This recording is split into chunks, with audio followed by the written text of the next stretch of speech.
If an essay is thought made visible, you want to ensure that thinking is there in your paper. There are roughly 4 phases to the writing process.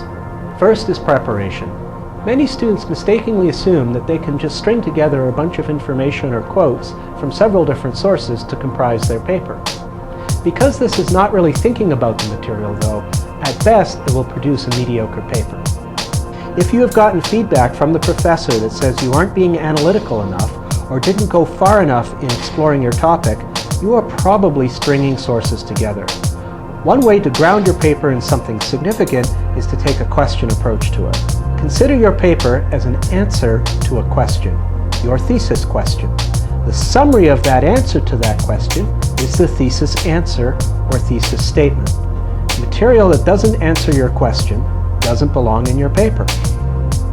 The second phase is thinking and research, and this is where your thesis question is very helpful.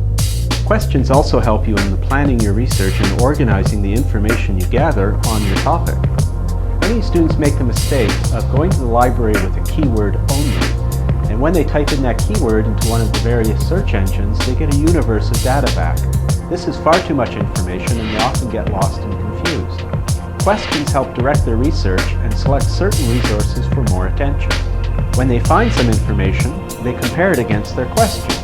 They start to be selective about what they draw from the universe of information.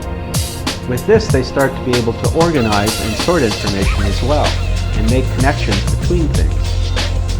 Questions help you focus on the most relevant information in this universe of data to include in your paper. Using these questions, you can also start to outline the format of your paper, identifying in what order you want to address the question. This is a much more organized process and often yields a much better paper. From this point forward, it's probably a lot easier to write your paper. It is so much easier to write when you've got good research. If you've got poor research, it's going to be very difficult to stretch that material to fit your thesis. Thinking and writing have been separated out in this model somewhat artificially, because for many students, they think through the act of writing. In fact, for some, they don't even know what they think until they've written it down. When you're writing for thinking, that's for you. However, when you're writing an essay, that's for the professor. Many students make the mistake of trying to fix up their think writing into a paper. But because think writing is often exploratory or tangential, the resultant paper usually lacks focus and will often receive a lower grade. It is often better to separate writing from thinking and actually rewrite the paper from scratch, leaving behind your think writing. Finally, the editing phase. This is where you will polish your paper. The thinking and research phases are going to form the bedrock of your paper, but to really make it exceptional, you need to edit it.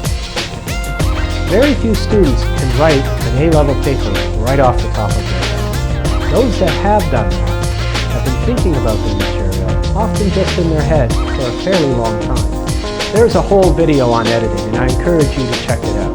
Good luck.